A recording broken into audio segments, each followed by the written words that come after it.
Hello, hobby friends. I'm Jason, and this is Level Up Hobbies. Now, today I'm going to be converting a Belial, Grandmaster of the Deathwing, into a Primaris version of himself. And this is in conjunction with the upcoming Belial model, but I actually made all of these conversions like 9 months ago and kind of fell through the cracks, and I never made a video out of it. So here it is, and I'm doing this because if you read the Arcs of Omen, Belial sustained some pretty critical injuries and everything, and I'm wanting to convert him to a Primaris Space Marine instead of the standard Marine.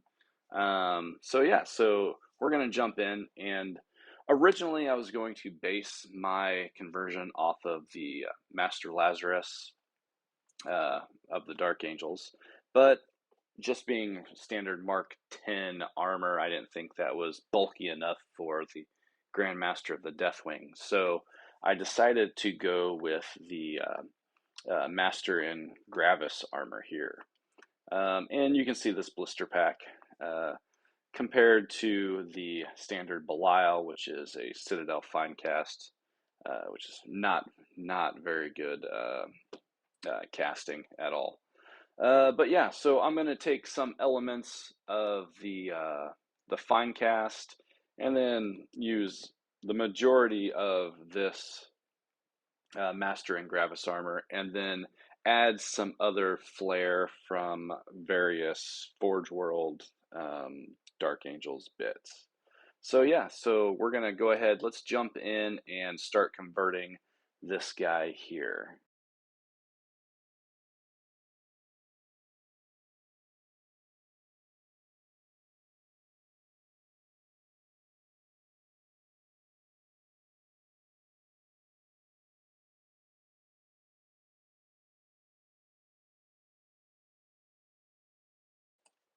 Now the overall model is going to be based off of the Captain and Gravis blister that I have here. So I'm going to go ahead and clip out these bits, get them cleaned up, and start gluing them together. I'm going to use the majority of this model, and I've got some ideas in my head that I've kind of been going over, and so I've got other bits that I'm wanting to use, so I'll bring those out as as I get there. Now I'm getting all the pieces clipped and cleaned up, and then I start gluing the model together. Now right here you can do a lot of just test fitting to make sure pieces are fitting adequately, and just the overall look of the model. Just start feeling it out. I mean, you know what it's going to look like as this in the end, but you can just start kind of planning ahead and seeing where things might lay. Now, I like the overall pose of this with the sword, but even though I like this sword, I want to change this up a little bit. So this will be my first modification. I found a lot of other Dark Angel swords that I really like, especially this one, the Forge World Corswain. This is a beautifully crafted sword here. If you take a look at this, it's about the same length. It's a little bit thinner, but it just looks phenomenal. So I'm going to go ahead, I'm going to switch this blade out. And to do that, I will have to start cutting up some of this plastic here. Now I can cut it off right there at the guard, just right above the hand. And then that'll be an easy transition piece right there. And for those of you that might be thinking that I just spent $50 on resin Forge World model for this, I did not. I have that kit, but I found some bits on eBay and ordered the same ones. So no worries, I will be building Corswain. And actually touching on that subject right there, if you're wanting to do conversions and you don't have the pieces, don't feel like you have to go buy an entire kit just to do a pretty cool conversion, because you can find bits on different sites. Like I said, I got this one off of eBay. It's a little bit more per volume. I think I paid $6 to $10 for the sword itself, and then I also got a couple other bits. So you can end up spending money, so you want to watch out doing that. But if you're just wanting a one-off piece, yeah, I would not buy an entire kit for that, unless you're planning on using the rest of the bits for other conversions or building them, in their entirety.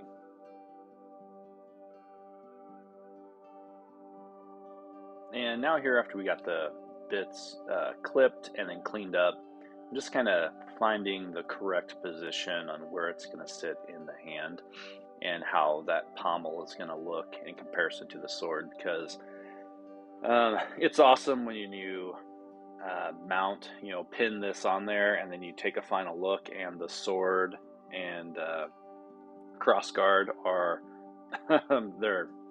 they're not straight with the pommel, so you have a crooked sword. So just make sure everything lines up, drill your holes, take your time. That's the biggest thing here. Take your time, make sure everything lines up.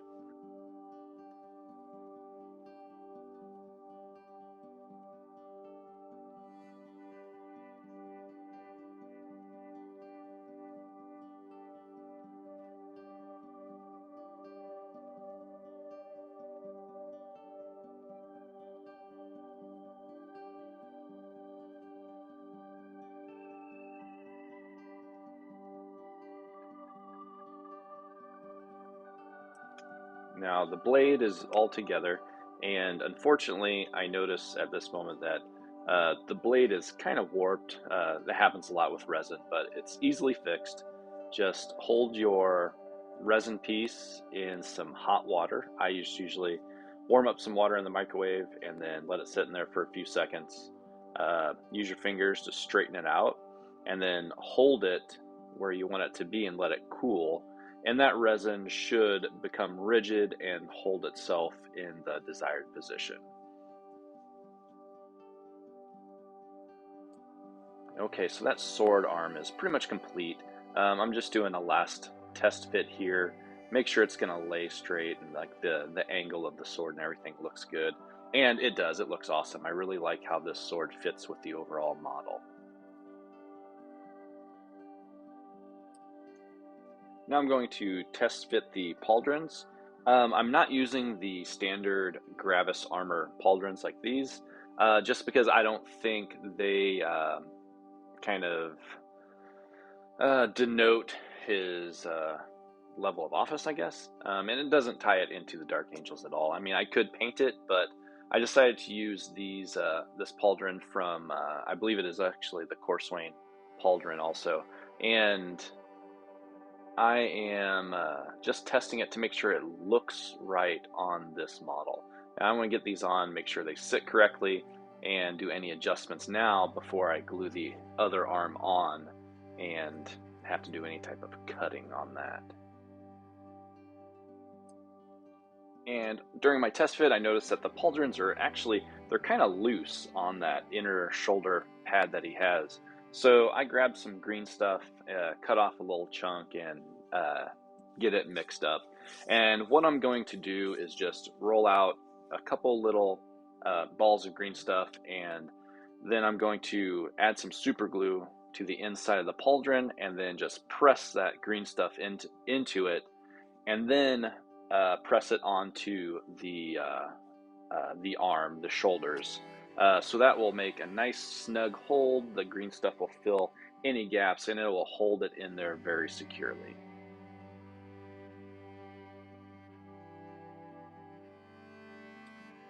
And then once I have that one done, I go and do the same thing with the right pauldron with the Deathwing symbol on it.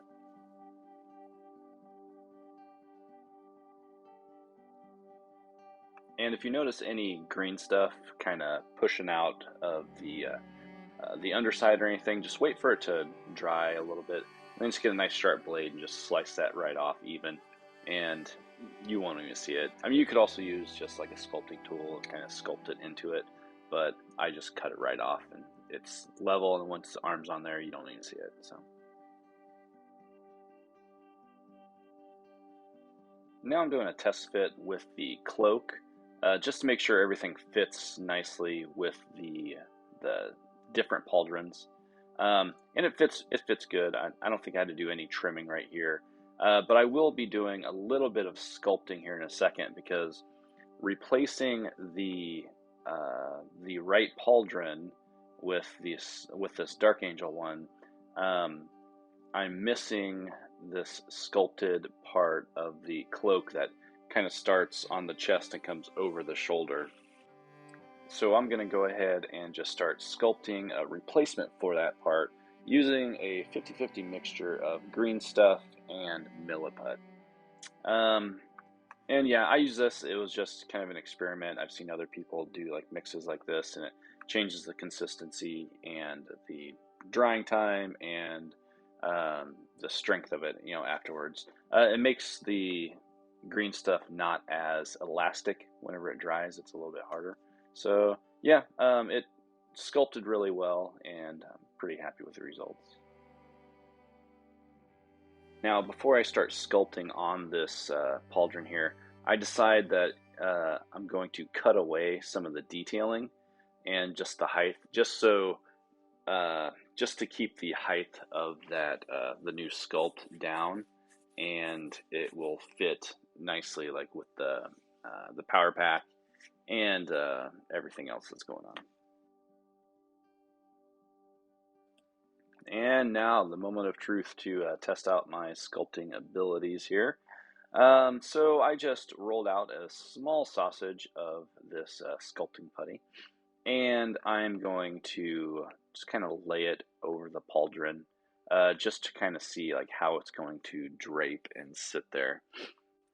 And once I'm happy with that, I grab my sculpting tools, and here I'm using some clay shapers, and I just kind of push it and move it around on the surface until I'm happy with the desired shape. It doesn't have to be too technical. Little goes a long way. I mean, you can do like more implied details and just let the viewer's eyes kind of figure it out for themselves. And I noticed here that I've got way, way too much of this sculpting putty, so I'll have to cut some of it out and then just continue shaping it as I go. It turned out to be a lot of just like kind of just pushing it around and just kind of repositioning where it's laying and kind of building up different layers with it. And just a lot of trial and error, because I really don't do much sculpting at all. It's fairly new to me. I've wanted to do it, just never really got into it. But in the end, it turned out pretty good. It's not a perfect sculpt, perfect little piece of cloak like was printed on the original pauldron, but once I get it painted up, it's going to look great. So I'm happy with it.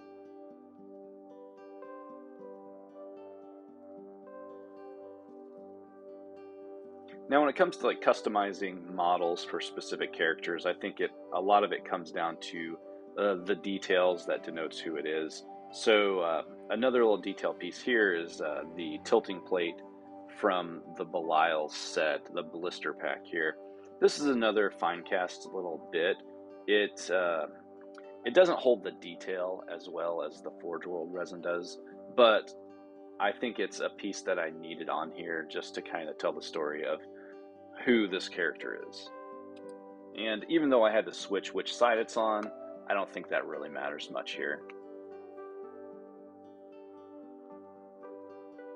Alright, now it's time for me to add that sword arm here.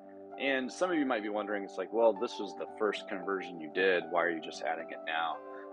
I left it off because many of you might know that resin can be very fickle and it can be very brittle. So I didn't want anything to happen to where I would snap that blade while I was working on other parts of the model.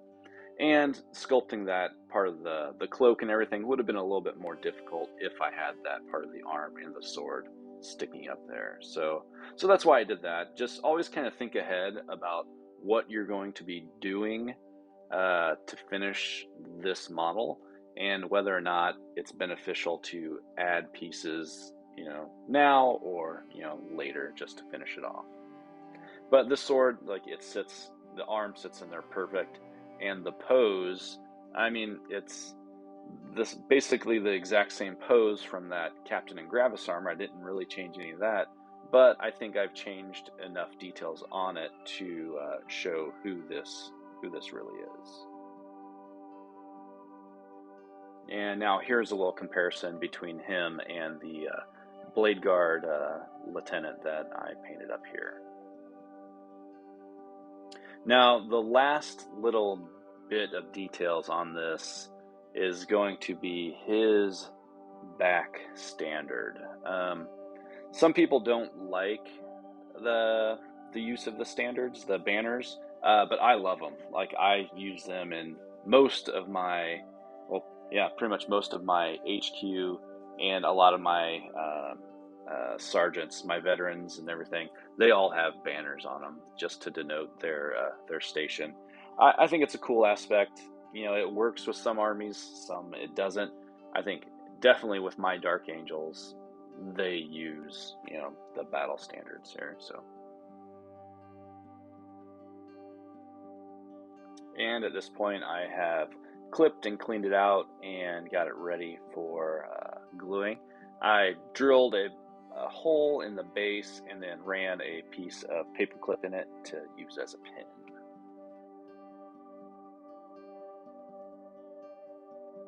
And after drilling a hole in the power pack and a quick test fit, I'm liking how this looks. I thought the banner was a little oversized for the old model, the resin model in Terminator armor, but I think with this increased model size in the Gravis armor, I think it fits perfectly. So we're going to go ahead and get some super glue on here and glue it together. And the reason I'm using super glue, if you don't know, obviously, like, the plastic glue does not hold resin. So anytime you're gluing resin to resin or resin to plastic, you have to use super glue.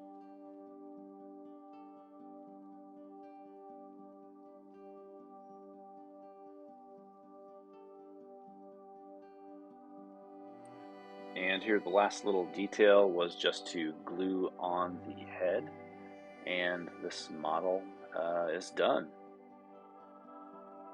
So I really enjoyed converting this model. It's been kind of in my works for a while.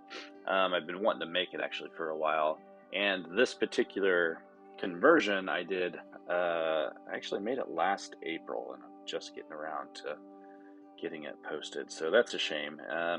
Especially now that there's a brand new Belial model that just got on pre-order this weekend, so I'm gonna have to get that and just kind of paint it up and see how it looks with this. But yeah, I would suggest if you're wanting to convert a model, do it. I mean, it doesn't really matter. It's fun. You get to take an existing piece and then kind of make it your own by making it, you know, something else. So it's definitely a lot of fun, and I'd like to do it a lot more. I'd like to do more of these conversions. But anyways, I don't want to keep you guys any longer than I already have. Hopefully you've stayed to watch the entire video, because that is definitely great. And I'll let you go, and then I want to get to painting this guy pretty quick. I still got to actually, like, make up the base, put him on a nice tactical rock, and then he will be complete. But thanks again for joining me, guys, as I converted this Primaris Belial. Now, if you enjoyed the video, please give me a like and subscribe down below if you haven't already. Share the video with your friends, whatever. Shoot me a message. I like to respond to those. So thanks again, and remember, build, paint, and play tabletop games. Later, guys.